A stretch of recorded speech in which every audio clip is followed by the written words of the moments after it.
Jacqueline, please forgive me. I'm well aware this is a very sinful thing to do. You're the one who's after my money, Jacqueline. You're nothing but a low-life dispatch worker with a low-ass income. Meanwhile, Deirdre here is a young lady with wealthy parents. Let's back up a bit here.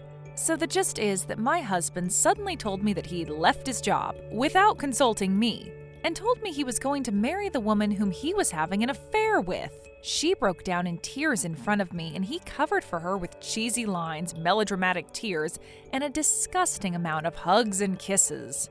She was acting as though she was the heroine of the tragedy, and they were making it seem like I was the cold, heartless antagonist in their corny love story. Well, ask and ye shall receive, because I decided to do what they wanted me to do and agree to the divorce.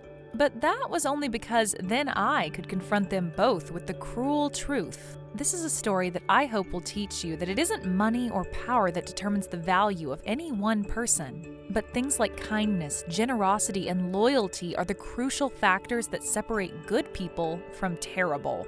My name is Jacqueline Davidson, and I'm a 30-year-old dispatch employee, which means I hop around town making money by working temporary jobs that range from administrative clerk work to physical labor out in the farms in the suburbs. My husband, Jordan, whom I married 3 years ago, is also 30 years old, and he worked for a textile conglomerate. I met Jordan when we were both working for the same company, as he was assigned to be my educator. He had a cheerful and charming personality, but when it was needed, he could also command a nice display of leadership and decisiveness. This balance between the yin and yang is what got me attracted to him. Fortunately, Jordan also took a liking to me, and we started dating and got married after a wonderful 19 months. After our marriage, we both worked and spent our days off together, getting along famously well. We thought we were having a nice life as a working couple, but then one day my husband told me something that surprised me. This one announcement was what caused our lives to change very drastically. His announcement was that he had quit his job. He hadn't told me about it beforehand, nor did I detect any hints that he was considering the possibility of quitting.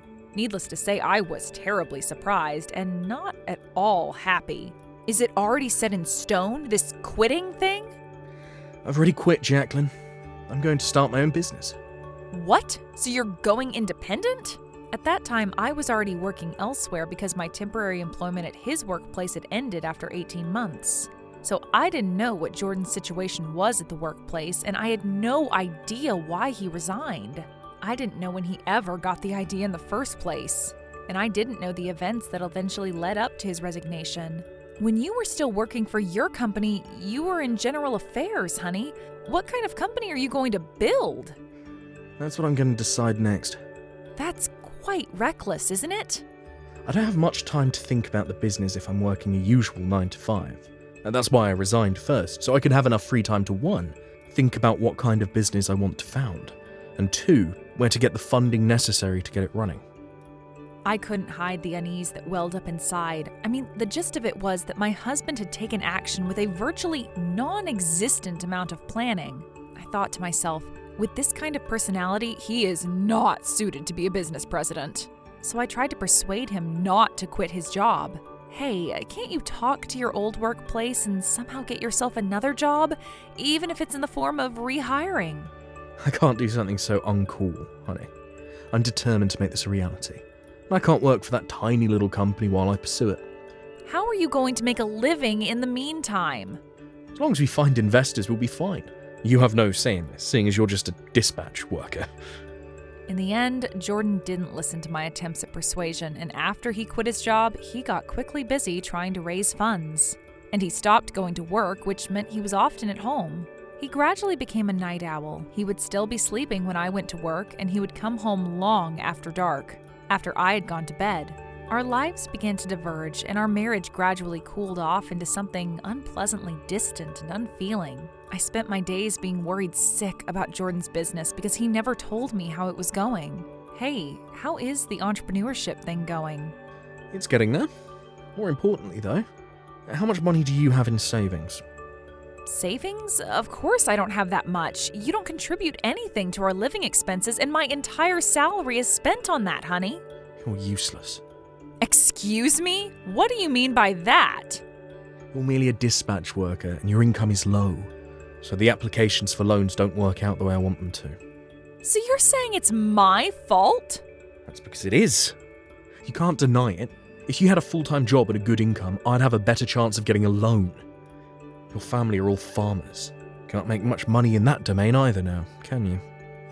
Wait, hold on a second. Applications for loans? You mean to tell me you're in debt? If I need it, I'm willing to take the risk. Because as a mere dispatch worker, you can't afford the funds I require to get it started. When I heard these words come out of his mouth, I was shocked at his idea of measuring someone's worth by how much money they have. In any case, he was calling me some nasty things about the fact that I was a dispatch worker. But the reason why I was in that line of occupation was per his request of prioritizing the housework and taking care of him. Naturally, my salary was lower than that of a full-time job, but the fact that he was supportive of the idea was the most important thing we had agreed upon when we got married. Jordan resented the fact that my parents and entire family were farmers, but he was forgetting one crucial detail. He also benefited financially from my relatives. You see, the house we were living in belonged to my uncle, and while he was abroad on extended business, he allowed us to stay there without any rent to pay. Moreover, the house was a large mansion that did not match a young couple early in their years of being married. And I spent a lot of time cleaning and maintaining the interior. I never thought that my husband would say such a thing to me now, especially because this situation had been alleviated by the generosity of my relatives. He's changed, and it wasn't good. He was never like this before, but I had no choice but to believe that one day he would wake up and to hope that that day was nigh. One day, we decided to have a get-together for the members who were investing in his business. He decided to have it at our house. He told me that he had asked some of his acquaintances to help me with the preparations. What? You don't have to, honey. I'm going to be fine on my own. Well, she's a good cook, Jacqueline. She's very eager to help. But I don't like having strangers in the kitchen. I'm asking you to tell her that her help won't be needed. Don't say that. Please don't say that. She's the daughter of a wealthy family, you know. Her parents have agreed to give me a very large investment.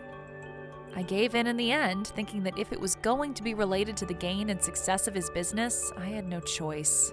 On the day of the party, the woman he mentioned did indeed come to help, but she arrived when most of the food was already prepared by yours truly. The woman, whose name was Deirdre, was a young lass and looked flashy and glamorous in a materialistic sort of way. She donned a necklace and bracelets that were probably worth thousands of dollars individually. She carried a handbag from Louis Vuitton, and all the makeup, manicure, and hairdo were characteristically extravagant. Hello, I'm Deirdre, and I told Jordan that I would come here to help you out with the preparations. Ah, yes, thank you for taking the time to help me. It's a big house, isn't it? How much did it cost? I was puzzled by the sudden question. When I couldn't answer, Deirdre seemed to have had an epiphany and said, "Oh, I see. My bad. I suppose you don't know that, do you? Because this is a house built by your husband, isn't it?" I'm sorry. I heard that you're going to help me? Yes, I am, yes. Tell me what I'm supposed to do. Well, you could start by making the dressing. Dressing? For the salad? Is that actually something you make? What? Well, you can slice up that terrine over there. Terrine? What the hell is that? Some kind of rodent? This Deirdre, whom Jordan said was a great cook, turned out to be a woman who couldn't cook at all, even though she herself told him that she wanted to help. For the daughter of a wealthy family, the fact that she didn't even know what some of the hors d'oeuvres were, which are essential for a party like this, let alone make them herself, made me skeptical of her authenticity. Oh, no, that won't do. Oh, I know. You could arrange the flowers for the living room. Would that be all right for you? Sure thing, Miss Jacqueline. She came back a few minutes later with the vase in her hands, and I was astonished and downright disgusted to see what she'd arranged. It looked as bad as using an owl as an example of blindness. She had merely shoved them in the vase, with the flowers still wrapped in the plastic. Hey, Deirdre, what are you doing? What do you mean? I'm decorating the flowers. Oh, never mind. You can leave them there. All right. She walked out of the room in a huff and started to go up the stairs. Hey, wait a minute. Where are you going? Where does it look like I'm going? I'm giving myself a tour of the house. Most of the rooms on the second floor are unused. Please refrain from going upstairs. You even have extra rooms? That's amazing. I glared up at Deirdre, who stared at the second-floor landing, looking like she wanted to go up and explore. "I'm sorry, but you really mustn't." "Oh, all right, I'm coming down." Actually, the second floor is where my uncle and his wife kept all of their personal belongings. My Uncle Barry is an eccentric hobbyist, and most of the interior decorations and ornaments in his possession are all quite expensive. Some of the rooms even have security systems that set off alarms if anyone other than me enters that particular room. So I strongly warned Deirdre not to go upstairs without my permission, and under the condition that I had to accompany her thusly. Eventually, Jordan returned home with his investor friends, and I pull him aside for a little chat. "Hey, what is the deal with Miss Deirdre? What family is she from exactly?" I have to admit, I've never personally met her parents yet, but she told me stories about how her parents are very wealthy. If I make a good impression on their daughter, news will travel, and the O'Brannons are going to become more enthusiastic to invest in me. I'll be honest, Miss Deirdre really doesn't seem to be a wealthy lady. What are you talking about? Everything she wears is expensive brand name stuff. Well, I mean, if that's what tells you whether someone's wealthy or not, then maybe you're right. And there's something else. She thinks you own the house. You didn't tell her you're renting from my Uncle Barry and Aunt Florence, did you? That's because, look, we're right in the middle of a fundraiser. I need to give myself some credit. If I lived in a house this big, they would definitely trust me for who I tell them to be. I was stunned. So you're going around town telling everyone that this house is yours? Oh, come on, Jacqueline. Don't be a prick. I'll have you know I never actually said those words, you know. I merely talked about the house in such a way that I hinted at the possibility of me being the owner. And all I had to do was give them the final push into making them assume that I am. Whoever could first of all keep up with that train of thought, and then agree with what the implications were, then I must applaud them. For this was the biggest load of bullshit I'd ever heard. I have so many things to say to him, but his guests were already here and more were coming soon. I didn't have the time to argue with him any longer, so I dropped everything and went to entertain them with a fake smile on my face all the while. After the party started, Deirdre started to act as though she had cooked all the food. I was taken aback by her brazenness, and this was when I genuinely began to think the fact that she claimed herself to be the daughter of wealthy parents was probably a fabrication of her own construction. Call it a woman's intuition, I suppose. Something just wasn't right about Deirdre. I sensed that the atmosphere oozing from her was that of a person trying to put on airs and graces. Since the day of the social gathering, Jordan's behavior had changed yet again. He always came home late at night after meeting people and drinking with them, but now the smell of perfume was mixed in with the putrid odor of alcohol. I began to suspect that Jordan was having an affair, and I wondered how I could confront him about it. But after a few days, to my great surprise, Jordan himself revealed to me that he was having an affair. When I came home that day, I found the house empty, and after having a quick shower, I was having dinner alone in the kitchen. My phone rang, and I found Jordan's number on the screen. He said he had something important to talk to me about, and that he would be home in about 10 minutes. When he came home, he had a certain companion alongside him. I'm sorry, Jacqueline. I'm so sorry, but I've fallen in love with someone else, and here she is. He introduced me to the woman he was having an affair with. I can only assume you had a pretty good idea on who this woman could possibly be. It was none other than Deirdre O'Brannon. I'm sorry, Jacqueline, but she's my destiny. I can feel it in my bones, in my stomach, in my heart, everywhere. I've resigned myself to that fate. Madam Jacqueline, please forgive me. I'm well aware this is a very sinful thing to do, but I just can't stop loving him. Deirdre had literally become the heroine protagonist of a corny, tragic romance story. She broke down and got on her knees to beg for my forgiveness. It's not your fault, my love. It's mine. Please forgive me, Jacqueline. Hugging his new stupid beloved, Jordan also began to cry and went on to defend her physically and emotionally. Hey now, calm down, both of you. So you mean to tell me, Jordan, that you were having an affair with Deirdre here? Please don't use that word. This was never an affair. We just met at the wrong time. If I'd met Deirdre before I met you, none of this would have happened. So, it's It's my fault? I knew it. All I have to do is step aside now. Jordan, my darling, take good care of your wife for me, okay? No. No. I will not let you go. I will never let you go. You're the only woman I've ever loved. Oh, Jordan, my darling, you're the only one I've ever loved too. Deirdre. Jordan. The two of them then hugged each other, kissed each other, and continued with their sobbing. What in the name of Romeo and Juliet horse shit was going on here? I literally felt as though I was the cold, heartless antagonist in their corny love story. I was the villainess. Well, ask and ye shall receive, because I'll play along and say something a villainess would say in a story like that. I know what this woman is up to. She's after my husband's fortune. What a good-for-nothing gold digger you are, Miss Deirdre O'Brien. I said it like a villain would say it, with a wry smirk on my face, staring down at their pathetic faces with a look of contemptuous judgment. Jordan glared at me. You're the one who's after my money, Jacqueline. You're nothing but a low-life dispatch worker with a low-ass income. Meanwhile, Deirdre here is a young lady with wealthy parents. I'm divorcing you, and I'm going to marry the woman I love. I said to myself with a loud internal cackle, No, you don't have any fortune, buddy, and you frickin' know you don't. And I knew it was a lie that Deirdre, who had no manners and no education, was the daughter of a wealthy family. I couldn't believe if Deirdre O'Brien was her real name. I began to suspect she'd adopted a fake name to make her authenticity more apparent. She probably had a far less exotic name, something like Jane Doe. By this point, I began to see both of their true intentions in this situation. Jordan was divorcing me, a dispatch worker with an unstable, low income, and was marrying a rich girl. And Deirdre's plan was to pretend to be a rich man's daughter to get close to a wealthy man to marry him and live a life of glamour and riches. I gladly agreed to the divorce. All right then, if you insist that much. Looks like I have no choice.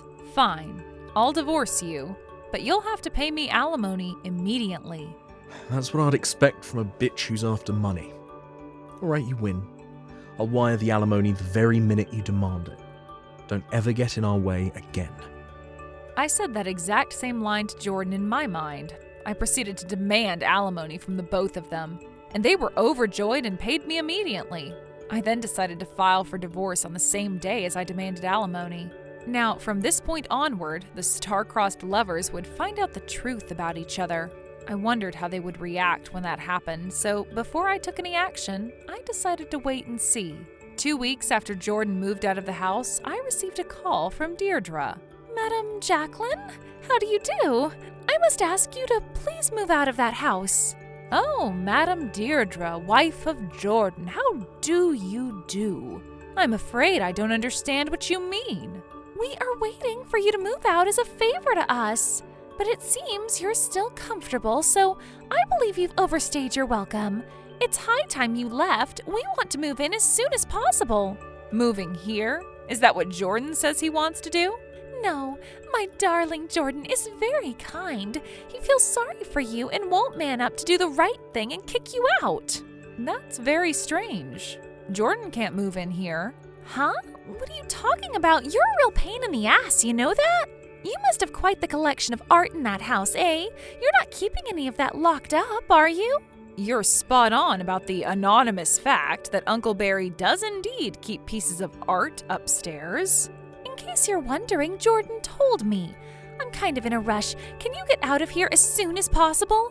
You know you shouldn't be in a house that isn't yours. I finally decided to tell Deirdre the truth, as she was starting to show her true colors. I certainly don't own this house. So get on with it and move. But it's not Jordan's either. Huh? I went on to tell Deirdre that my Uncle Barry and Aunt Florence had given me control of this house only temporarily. The house was still in their names, and without their permission, they had no authorization of living there. Deirdre was furious when she found out that this mansion was not her darling's. That son of a bitch! He lied to me! Just look at this mess you've made for us! I'm in debt to pay the alimony, so I'm going to have to demand that back! Really? Why don't you get your rich parents to pay the alimony for you? What? That's You lied about being a daughter to wealthy parents. You can't cook or arrange flowers properly, and your manners are terrible. It's laughable that someone like you could even pull off appearing to be the daughter of wealthy parents.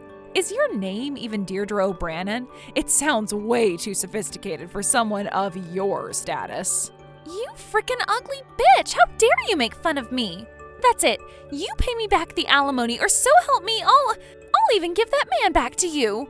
Sorry, no returns or refunds at this enterprise. Thank you very much. Goodbye. With that, I hung up on Deirdre. Soon after, I got a call from Jordan. I'm calling off the divorce. Remarry me, I know now. You're all I have. He told me he was having trouble raising money and was repeatedly getting himself in a large amount of debt.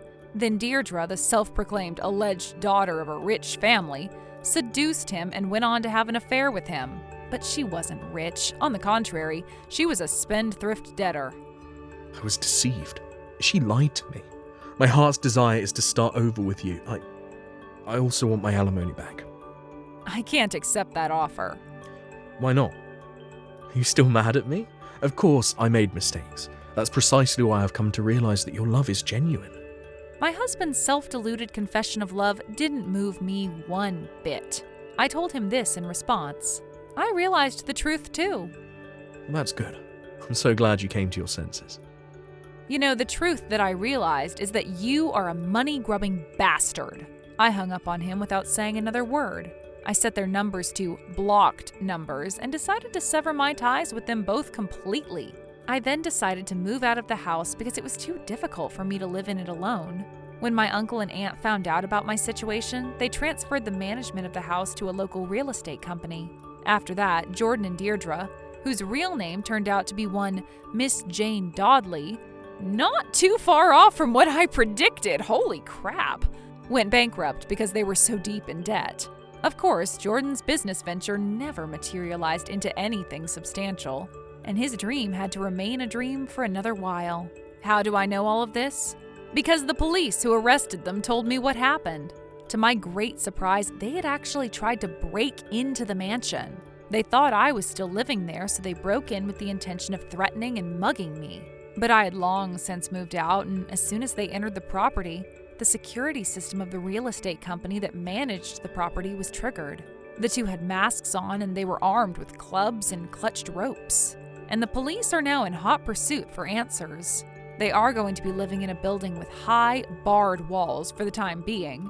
And the only comment I'll give on their situation is good riddance. I was spared from any mishap because I was living in a room in a condo owned by my parents. Truth be told, my parents really are farmers, as that is their main business.